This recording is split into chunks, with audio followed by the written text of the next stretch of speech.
What it do, bedtime crew? Hey man, listen, today I am here to talk about guaranteed UFC Fight of the Night level matchups that the UFC needs to make and that could be put on all of the upcoming cards, or that could be put on future cards in front of a crowd, because this video was inspired by what happened over the weekend.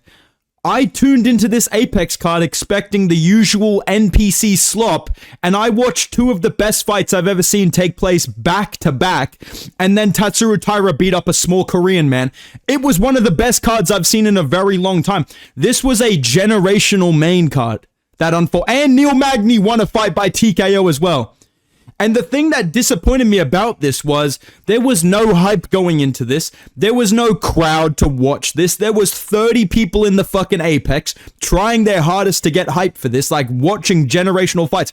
Extremely entertaining. But there's 30 of them in a dingy little office in Las Vegas. You know what I mean? These are fights that should have been put on pay-per-view. Esteban Reebich has had 3 Fight of the Nights in a row. He's been in the Apex twice in his past 3 fights. What are we fucking doing? So today, I am talking about matchups, and I've put together some matchups that I think are guaranteed Fight of the Year, guaranteed Fight of the Night level matchups that I want to see happen from the UFC. Let's get into this, dude. And we're going to do this from ranked and then non-ranked, kind of alternating, so that if you're a fucking casual, you can get excited about these fights, and then if you're a pure hardcore like me, like us, then you can also get excited about these fights. Let's get into this, dude. The first one I want to talk about in the featherweight division, this is a ranked matchup that I believe should happen next, and I think it would be extremely entertaining, and I think it would be a good title elimination bout. I want to see Yair Rodriguez. Kulan? I want to see Yair Rodriguez fight somebody that's not from fucking Bellator. How about that, dude? I want to see Yair Rodriguez, instead of getting a fucking DEI title shot, I want to see him fight Arnold Allen. I don't care if it's 3 rounds, if it's 5 rounds, I think this would be a fucking war. You know, I know Arnold Allen doesn't really have this electric personality. He kind of gets, gets on his podcast, I took a shit the other day. Yeah, it was pretty bad. It was pretty good weekend, you know, had a curried sausage. But Arnold Allen's a fucking scrapper, dude. He's coming to fight every single time. I love when he just activates like full Ortizmo mode and just starts swinging hooks in the pocket. I think that Arnold Allen versus Yair Rodriguez would be a mainly stand-up fight that would be extremely entertaining to watch. I think 3 rounds would kind of suit this better, maybe as like the featured fight of a pay-per-view or the co-main event of a fight night with a big main event, but This to me is a Fight of the Night level matchup. I think this would get some fans back on Yair Rodriguez's side. Win or lose, I think I would have a little bit more respect for this guy asking for a title shot. If he went out there and fought someone that wasn't a fucking blob or a midget from Bellator. That's just me, though. And then he can ask for a title shot. I'll be like, all right, you know what? Yeah, fine. So, Yair Rodriguez, Arnold Allen, I think that's a good fight to make, all right? Let's talk about an unranked matchup that needs to be put together. And like I just said before, Esteban Reebich. This guy's dropping back-to-back-to-back bangers.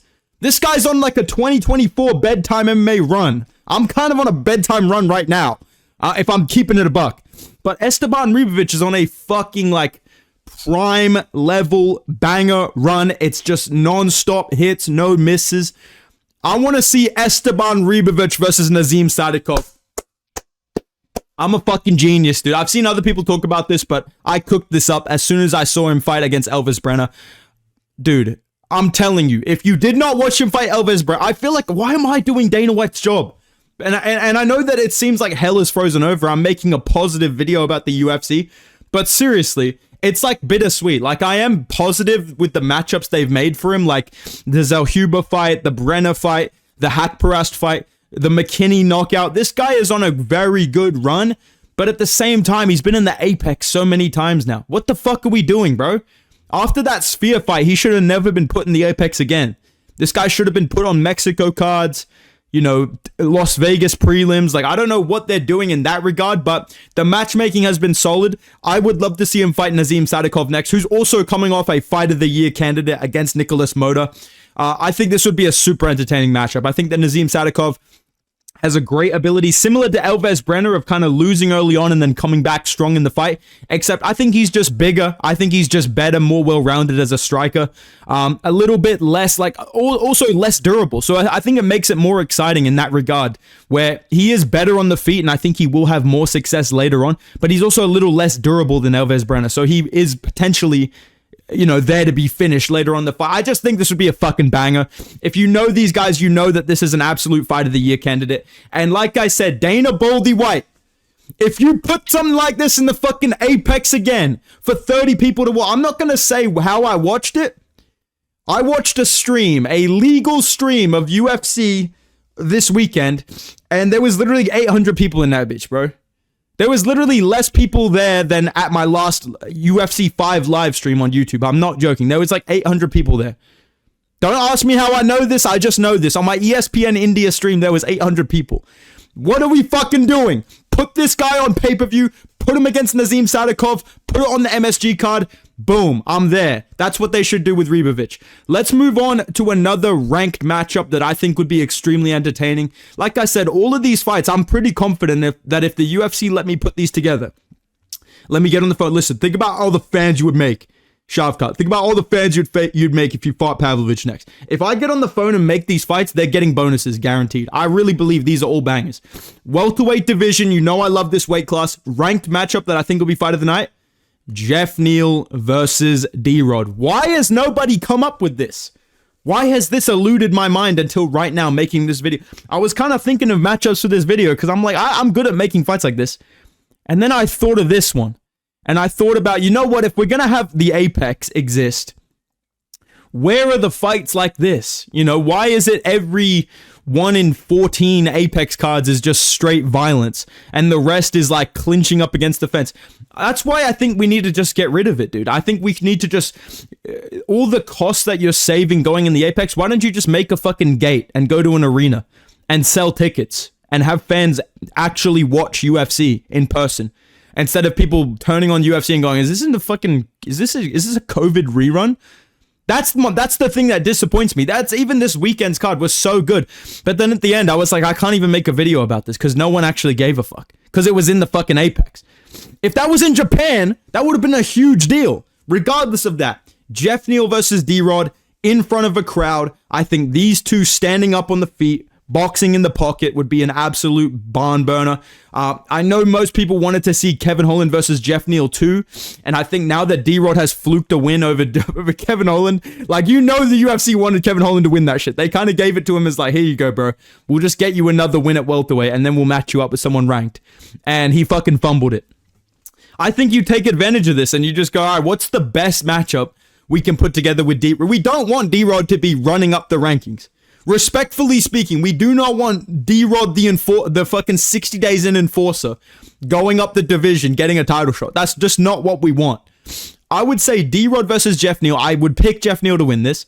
I think he matches up really well against D-Rod. He's just going to stand in the pocket and box with him. And I think this would be a really entertaining fight because both these guys are super durable. They're both kind of slow and stuck in the mud sometimes, but they both have big power.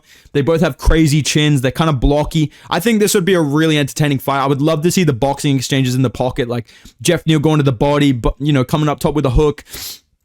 D-Rod looking for, counter shots as Jeff Neal kind of blitzes in with his, like, hopping around style. I think this would be a really, really entertaining fight. And they're right next to each other in the rankings. So if Jeff Neal loses to Carlos Prates, this is the fight the UFC should make. I think that would be super entertaining. But honestly, I'm not mad at D-Rod versus Wonderboy.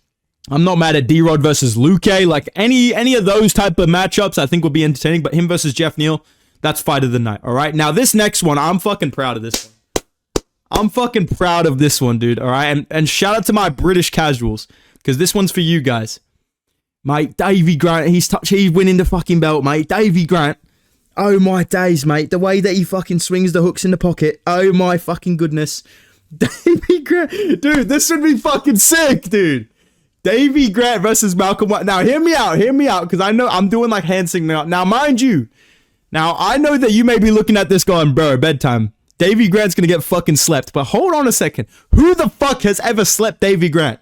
Nobody. He's fought Cheeto. He's fought Yanez. He's fought pretty good like guys coming up as well, like Damon Blackshear.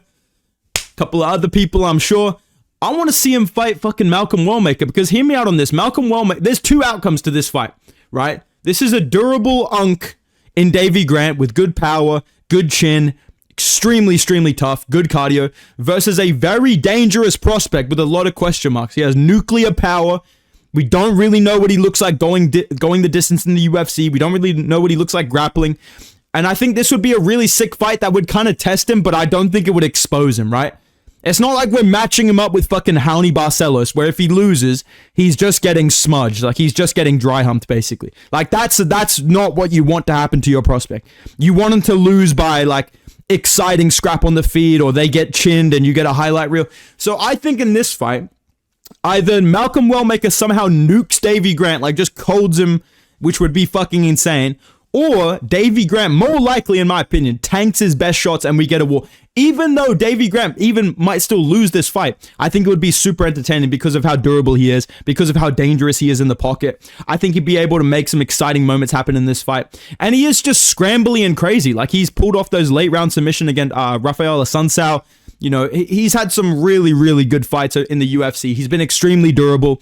He's a good test for a prospect, and I think this would get me hyped, bro. I'm not gonna lie. Davy Grant, Malcolm Wellmaker, when I really picture it in my head, I can just see Davy Grant in round 3 landing bombs, and Malcolm Wellmaker's kind of smiling at him but slowing down a little bit. Like, he's dropped Davy Grant, but Davy Grant kind of recovered. You know what I mean? I see this being a fucking banger. I don't know if you guys agree, but I think this would be a sick fight, all right? Let's move on to another ranked matchup. This time, we're going to go to the middleweight division. Now, obviously, 2024 bet. I feel like I've matured a little bit, dude. I feel like I'm on like a Tom Holland Spider-Man arc, bro. I feel like I'm growing up, dude. It's a brand new day type shit, you know what I mean? 2024 me, I would have got on here and tried to sell you like Rainier Derrida versus Brendan Allen, which I think is a crazy fight. And Rainier Derrida versus Dricus du Plessis, right? Which I think would have been a crazy fight. But I don't know, after his last fight, maybe Rainier Derrida activates smudge mode against one of those guys, right? I think a guaranteed scrap at middleweight in the top 15 that could headline a fight night, that could be the co-main event of a good fight night, more likely the featured fight of a pay-per-view. And I feel like this should have happened sooner. Can we get Jared Cannonier versus Paulo Costa? Can we fucking get this fight? Like I said, this should have happened years ago. I'll take it now. Like, I'm not going to be mad at it now. They're both coming off good wins. Jared Cannonier has this really exciting style now where he kind of gets, you know, rocked or wobbled or something in the first round, and then he kind of locks in and he starts to beat the shit out of you. And I think against Paulo Costa, that would be super entertaining to watch. Like, Costa rocks him in the first round with like a head kick or something, you know, tries to go crazy against him. Jared Cannonier kind of battles back. I think in a 3-round fight, this would be the best time for this matchup because Paulo Costa could win a 3-round fight. I think Jared Cannonier likely wins a 5-round fight pretty clearly. I think 3-round is more competitive. I think the pace would be higher, so we'd probably get 2 knockdowns either way. And I think, like I said, this is name value. I think this fight should have happened years ago. I think this as like as like a featured fight on a pay-per-view, excuse me, or like a 5-round main event of like a decent card. Like, if you took this to Brazil and you made this the main event and you put together good fights underneath, like Prates was on the card and maybe Rufy, stuff like that, okay, I'd be cool with that. So Jared Cannonier, Paulo Costa, good names, entertaining matchup. I think the way that they match up stylistically, especially right now coming off wins, if this was them coming off losses, I probably wouldn't have put it in the video, but the fact that they're both still winning in 2025, and Paulo Costa looked pretty good in his last fight, even though I was crashing out about it, and Jared Cannonier had an exciting ass fight against RoboCop, I think that proves that this matchup would still be pretty good. So that's my pick as a ranked matchup that would be a war, all right? Next one to talk about, this is an unranked fucking banger for all my early prelim addicts. Now, this one, like I said, this is a pure early prelims matchup. If you're not a hardcore, you're not watching this, but a real hardcore knows this would be something crazy. You guys hear me talk a lot in these videos about blockhead WrestleMania matchups. You know what I mean? Obviously, the main event of WrestleMania of the blockheads is like, you know, Roman Dolidze, Marvin Vettori. You know, we got Mount Rushmore of the blockheads, Marvin, Roman, you know, Shavkat, fucking Umnar, you know, Trevor Peak. These guys, they're kind of like mid-carders in the blockhead universe. I want to see Hyder Amir, bro. He has a square fucking head, dude. This guy literally looks like he's leaving Walmart with a fucking PS5 inside his mouth, dude. We got Hyder Amir versus Nate Landwehr. Nate the fucking Train, baby. I think this would be a sick fight. I think this would genuinely be a street beefs type matchup. I don't see a world where this ends up being boring. I think it's either a round 1 finish either way, a 3-round war either way. I don't know who I would pick. I genuinely don't know what these guys would do against each other tactically. I think they would just stand in the middle and trade hooks until someone goes down. And I'm there for it. I want to see this. And the earlier prelims, the better. If you put this as fight 1 of like a UFC pay-per-view in Las Vegas, I'm there. I'm watching it. I'm Theo Von in the crowd. I'm sitting there in the front row with no one else in the arena. Hyder Emil, Nate Landwehr. This is a very underrated scrap that I think the UFC should be looking to make next, especially since they're both coming off losses to some younger prospects. I think the fact that Hyder Emil's like 35 kind of goes under the radar, but him versus Nate Landwehr, that's solid matchmaking. Nate Landwehr's a name in the UFC. People are excited to watch him fight. They're excited to hear him talk. And Hyder Emil has some crazy highlights already in the UFC. He only has 1 loss on his record. It's definitely a good bounce back fight, but it's also exciting. Like, it, regardless of what happens, I think it's a win-win, as I always like to say on this channel. So Hyder Emil, Nate Landwehr, this is a sleeper banger. I think could be definitely fight of the night on the right card. All right. Last 2 fights to talk about. These are both not only ranked matchups, these are fucking title fights, all right? And I think these would be generational matchups that would be, you know, just based on the style matchup. They're not even necessarily what would be next for the champions, but I just think these would be the most entertaining fights for that champion, all right? Starting off strong, mate, Jack Della Matalena versus bloody Shavkat. I think this would be a fucking war. Now, hear me out. I know that this is like a while away, right? And I've openly campaigned and hated on Shaw. I'm like J. Jonah Jameson, and Shavkat's like Spider-Man, except he actually deserves the hate, okay? I don't want Shavkat to get a title shot without getting a fucking top 5 win, okay? Because people love to hate on Yair Rodriguez and Justin Gaethje, and I'm one of those people for begging for a title, and Cyril Gahn for begging for a title shot. They all have top 5 wins. Shavkat has fucking 0, and he's sitting out since December, where he beat fucking Ian Gary like he was Mario Batista against Aldo. And he's literally saying, I'm refusing to fight until I get a title shot. Right? Let's make that very fucking clear. But this is an entertaining fight. I hope one day we get this. I know JDM wants this fight as well. I love this, man. I think this is like the unsmudgeable force versus the unavailable object. Like, I know Shavkat's not fucking showing up for a year, but when this fight does finally happen in 2028, mate, what a fucking scrap. Obviously, JDM fucking wins, right? But the idea of Shavkat being forced to box with JDM, because, like I said, JDM's unsmudgeable. You can't smudge him consistently. You do have to scrap with him on the feet. And I think Shavkat forced to box with JDM, he would get tagged up, but he's so durable and blocky. He does have decent power. I think he would still land good shots. Like, he has good knees, good elbows on the break of clinch. He has good head kicks with the lead side. I think this would be a super entertaining 5-round war on the feet. Like, I think Shavkat would maybe shoot some takedowns. JDM kind of defends him, gets back out in the open, pieces him up against the fence. Shavkat lands a big lead side head kick, or he steps in with a knee to the body. I think this would be a fucking war, but JDM would ping this blockheads around, like head around, and win by decision. But it would be super entertaining. I'm almost certain this would be the most entertaining welterweight title fight we can get. I feel like Brady's going to go out there just trying to hug him. I think Islam's going to go out there trying to hug him and potentially box a little bit on the feet and get jabbed up or dropped or something and then try and wrestle. I think Ian Gary would just dance around at fucking range and try and hug JDM and get finished. You know, Buckley, you know, he would dance around and then get KO'd. I think Shavkat, JDM, the durability, the style matchup. Shavkat's just goofy enough to make it exciting, but he's not good enough as a grappler to consistently take down JDM and control him. I think this would be a great stand-up fight. I would love to see that down the line for my GOAT's fucking 4th or 5th title defense, mate. All right, just kidding. But last fight to talk about, you see him in the thumbnail. I think this is the best BMF fight to make. I think Dan Hooker versus Max Holloway. This would kind of be Poirier Holloway, Poirier Hooker 2. I'm gonna be real. I know we kind of got that on the weekend with another great fight, which was fucking Rebecca versus Duncan. That was kind of like a Dan Hooker, Dustin Poirier type matchup. Like, it was a sick fucking matchup. And I think Hooker versus Holloway would be of that same ilk where, yes, I do think Max Holloway would genuinely beat the brakes off Dan Hooker, but Dan Hooker's so tough and he's so dangerous and he's so scrappy that he would get in his face and make it exciting. He would have good moments. I know that Max Holloway's got increased power at 155, but I still feel like He's hittable. His chin has declined a little bit. And he emotes and clip farms enough where I think this would be competitive. I think it would be an entertaining fight where, Hooker kind of gets backed up against the fence, then he opens up, lands a big knee up the middle or something. Max Holloway kind of emotes at him, claps at him. I think Holloway would try and melt him up against the fence. And I do think they would just be swinging back and forth momentum. Like, I think they both are so good at just pushing people back and then, unloading against the fence. And I think this would be more entertaining than the idea of like Gaethje versus Hooker. Because Max is not going to go out there and just hold his hands and kind of and just jab and feint at range like Gaethje does now. I think Holloway and Hooker, we'd get the point down. We'd get big flurries on either side. They both kind of fight similarly. I think Hooker would potentially look to jump the ghillie at some point. I think Max would land some big body shots up against the fence to finish a round. I really do feel like this would be a Poirier versus Hooker 2 type matchup. And I think this would be a great BMF fight. And maybe we do Paddy versus Arman as the number one contender fight for the lightweight belt.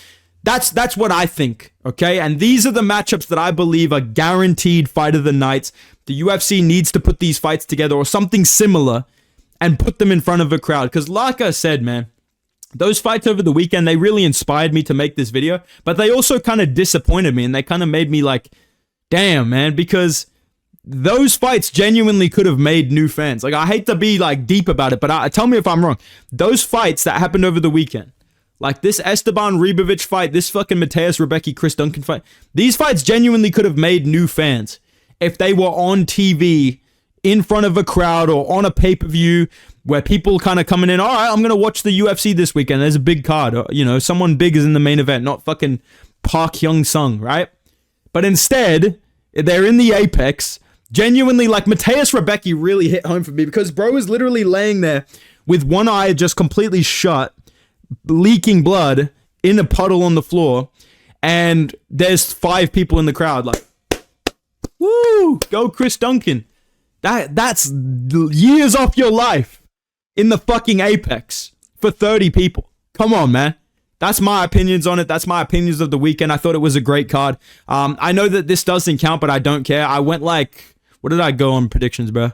I literally went 10-2 on predictions, so I'm fucking goated, but these are the matchups that I think the UFC should make that are certified fight of the nights. This is my kind of, reaction to the fights over the weekend, if anybody was wondering. Let me know your opinions in the comments down below. What fight do you have cooked up in your head? It could be ranked or unranked that you think would be a generational fight of the year candidate. Let me know in the comment section down below. If you guys enjoyed the video, if you agree with me, drop a like. Subscribe to the channel. Go follow me on Instagram and Twitter at Bedtime MMA. I'm going to keep cooking up the videos. It's a little bit hard. The UFC is kind of dead right now until we get to 319, but I'm going to keep cooking up videos as best as I can. I appreciate all you guys. Thanks for 89,000 subscribers. So that's fucking crazy to me, man. And I appreciate you guys. Goodbye.